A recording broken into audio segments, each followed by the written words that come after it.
नमस्कार, मैं अभय। जीवन न्यूज की खास पेशकश में आज हमारे साथ मौजूद है अभिराज प्रताप सिंह राठौर। वैसे तो अभिराज जी किसी परिचय के मोहताज नहीं, लेकिन फिर भी मैं चाहूंगा कि वो हमारे दर्शकों के लिए संक्षिप्त में अपना एक परिचय दें। अभिराज। नमस्कार आप सभी को। मेरा नाम अभिराज प्रताप सिंह राठौर है। मैं ग्वालियर मध्य प्रदेश का रहने वाला हूँ और हाल फिलहाल मैं NLU पटियाला से BLL की ऑनर्स की पढ़ाई। तो अभिराज जी, ये तो आपका परिचय होगा। हमने सुना है आपके बारे में कि आपने नेशनल यूथ पार्लियामेंट में भी पार्टिसिपेट किया।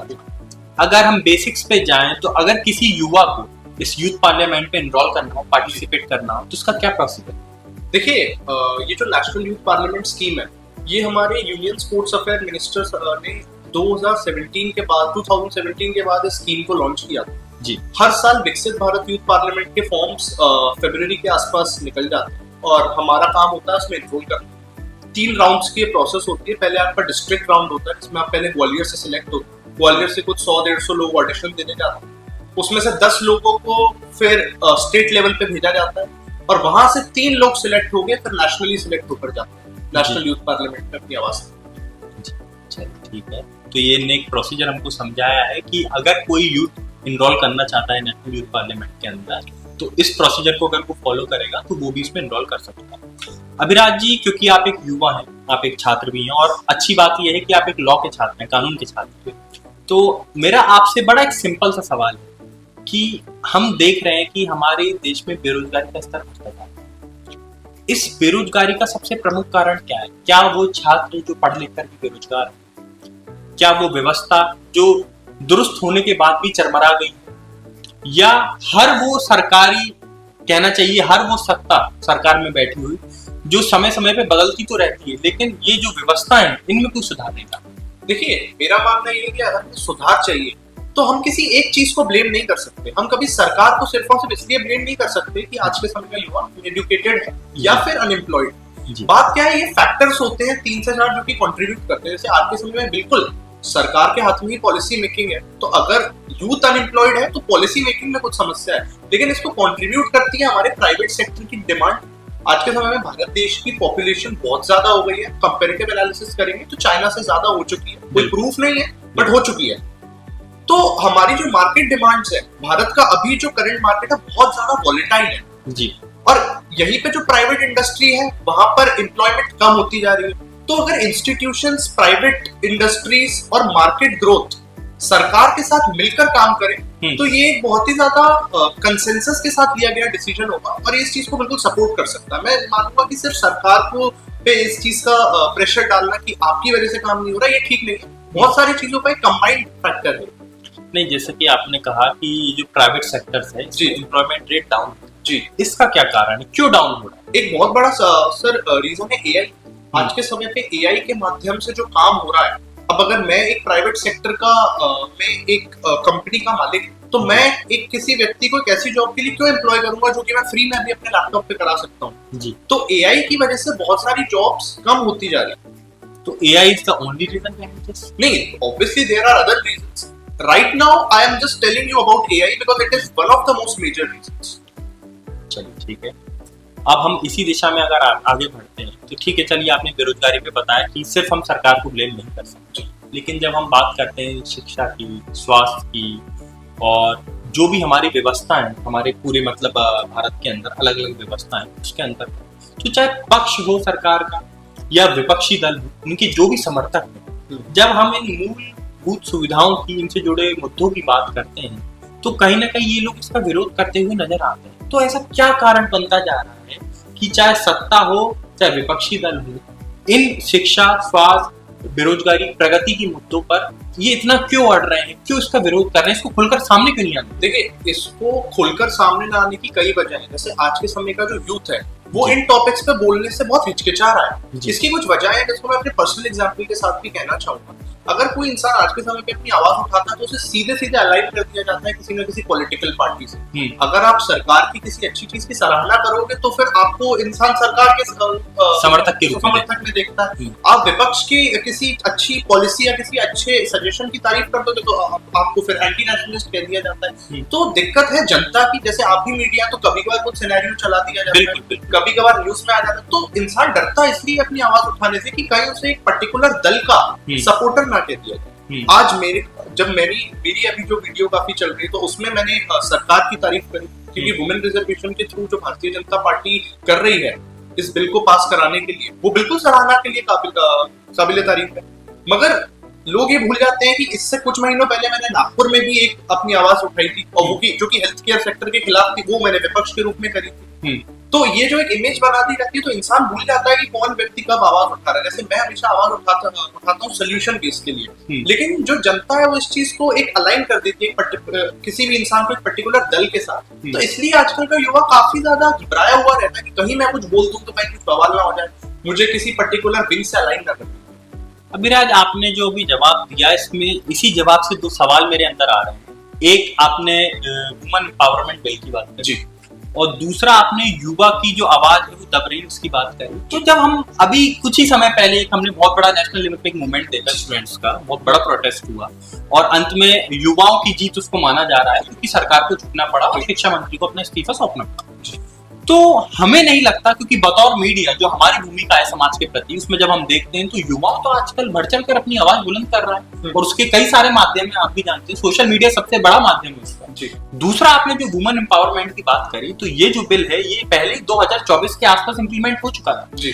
अभी ये जो बहस छिड़ी हुई है वो डिलिमिटेशन का जो बिल है उस पर छिड़ी हुई है कि जो परिसीमन लागू करने की सरकार बात कर रही है, और आड़ उसमें ले रही है वुमेन एम्पावरमेंट। तो ये दोनों अलग अलग पहलू हैं, आप इसको कैसे समझते हैं? देखिए, मैं ये समझता हूँ कि डिलिमिटेशन में ये कहा जा रहा है कि आप 2011 का सेंसस क्यों ले रहे हैं। जी, बात ये है कि अगर हम इस चीज को और डिले कर देंगे तो कास्ट सेंसस एक इतनी आसान प्रोसेस नहीं है, सालों लग जाते हैं। हमारा सरकार का जो अभी मिशन है वो ये है कि जल्द से जल्द हमें महिलाओं को उनका हक देना है। तो अगर हम इस प्रोसेस को और 4, 5, 6 साल डिले कर देंगे तो ये फिर और मतलब डिले हो जाएगा। तो मेरा मानना ये है कि उस सेंसस के बेसिस पे जल्द से जल्द महिलाओं का 33% रिजर्वेशन किया जाए और उनको सदन में आने का मौका। चलिए ठीक है। अच्छा, आप मेरे को ये बताइए, जैसे आप भी सोशल मीडिया इन्फ्लुएंसर ही हैं, जी ठीक है, आपकी अच्छी खासी फॉलोइंग, एक रीच है आपकी सोशल मीडिया पे। हम देखते हैं कि मल्टीपल सोशल मीडिया हैं, जैसे हम इंस्टाग्राम, फेसबुक, यूट्यूब और ऐसे कई सारे प्लेटफॉर्म हैं। तो इन प्लेटफॉर्म से जो युवाओं को रोजगार मिल रहा है, तो जब हम लॉन्ग रन में देखते हैं तो कितना मतलब कहना चाहिए कि जो रोजगार है वो स्थायी है, कब तक टिक सकता है? देखिए, अभी अगर हम देखेंगे तो बहुत सारी चीजें डिजिटलाइज हो चुकी हैं जी, काफी सारे इन्फ्लुएंसर्स आगे बढ़ रहे हैं, बहुत सारे पुराने इन्फ्लुएंसर्स आज भी टिके हुए हैं और बहुत सारे गायब हो चुके हैं। तो ये इसका साफ लिविंग प्रूफ है कि ये कोई स्टेबल मार्केट तो नहीं है। मेरा मानना ये है कि हाँ, आप इन्फ्लुएंस करिए, आप अपनी आवाज उठाइए, आप जिस तरीके का भी कंटेंट बना रहे हैं, लेकिन इसके भरोसे ना रहे, इस पे डिपेंडेंट ना रहे। किसी ना किसी प्रोफेशन के साथ या किसी ना किसी अपनी स्किल के साथ आपको साइड बाय साइड इस चीज को रख के चलना चाहिए, जिससे कि आप एक सेल्फ इंडिपेंडेंट तरीके से आगे बढ़ सकें। चलिए ठीक है।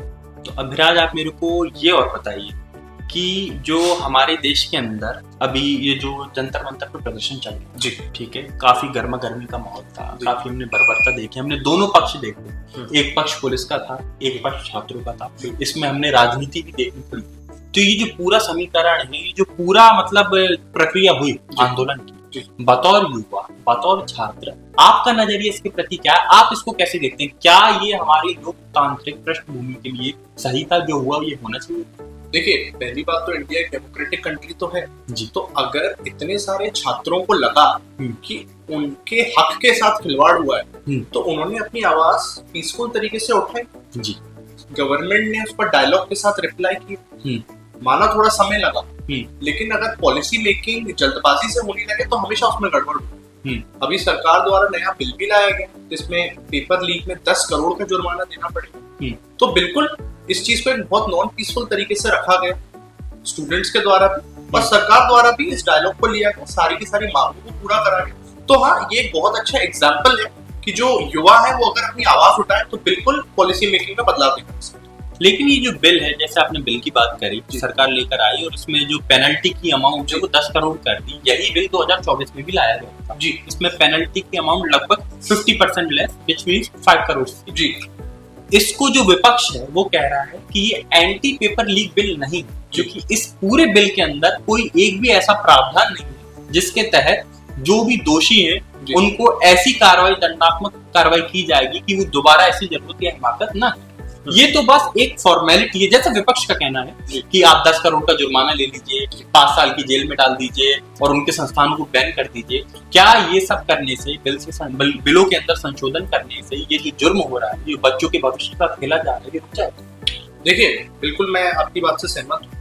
बात ये है कि जो पॉलिसी मेकिंग, जैसे अभी भी ये कंप्लीट नहीं हुआ है, अभी भी रेगुलर बेसिस पे जितना मैं अपडेटेड हूँ, सरकार की मीटिंग्स चल रही हैं इस मामले में, क्योंकि अभी भी प्रोटेस्ट 100% एंड नहीं हुआ है। कहीं ना कहीं बहुत छोटे छोटे लेवल्स पर चल रहा है और मांगे अभी भी, सजेशंस अभी भी सरकार तक जा रहे हैं। तो मेरा मानना ये है कि ये बहुत ही फ्रूटफुल तरीके से सरकार द्वारा बिल्कुल किया जाएगा और इसमें चेंजेस जरूर लेकर आए जाएंगे एज सजेशंस बाय आवर जेन ज़ी। जैसे आपने अभी एक सवाल उठाया, तो ये व्यूअर्स तक आपके माध्यम से जाएगा कि ये एक सही चीज है कि ये पूरी तरीके से हम इस चीज का कवरेज नहीं कर रहे। तो मेरा मानना है इस तरीके से सरकार को जितने सजेशंस युवाओं की तरफ से, आप मीडिया की तरफ से जाएंगे, तो बिल्कुल उनमें बदलाव किए जाएंगे। आपने अभी मीडिया की बात करी और युवाओं की बात करी, तो जब हम आज की पीढ़ी की बात करते हैं तो हम देखते हैं कि हमारी ये जो युवा पीढ़ी है, जो इसी आंदोलन से जोड़कर भी अगर हम देखें, फ्रेश एग्जाम्पल है अभी का, तो ये जो मेन स्ट्रीम मुख्य धारा के जितने भी चैनल जिनका बहुत भारी विरोध देखा था, तो क्या ये कारण बन रहा है कि ये जो आज की पीढ़ी है, जिसको हम जेन ज़ी कहकर बुलाते हैं, ये पीढ़ी, ये जो मुख्य धारा है, जो मेन स्ट्रीम की मीडिया है, इसको दरकिनार कर रही है, अपने आप से दूर कर रही है? क्या कारण है? देखिए, मैं इसकी कुछ वजह जानना मानता हूँ। जैसे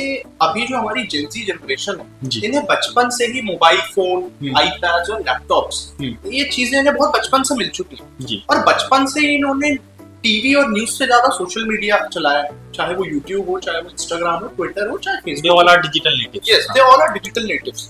बात ये है, हमारा टीवी भी है तो डिजिटलाइज्ड है, मगर दिक्कत क्या है, जब इंसान के पास इतने सारे सोर्सेस आ जाते हैं तो फिर वो उन्हें रीचेक करना शुरू कर देता है कि कौन सा सोर्स सही है, कौन सा सोर्स गलत है। और कहीं पर ऐसा होता है कि भले ही प्रिंट मीडिया हो चाहे डिजिटल मीडिया हो, बहुत बार गलत खबरें भी सामने आती हैं, जिनके पीछे वो पूरी सच्चाई नहीं होती जितनी होती है। और इस चीज को रीचेक करने का काम करता है इंस्टाग्राम और यूट्यूब जैसे सोशल मीडिया इन्फ्लुएंसर्स।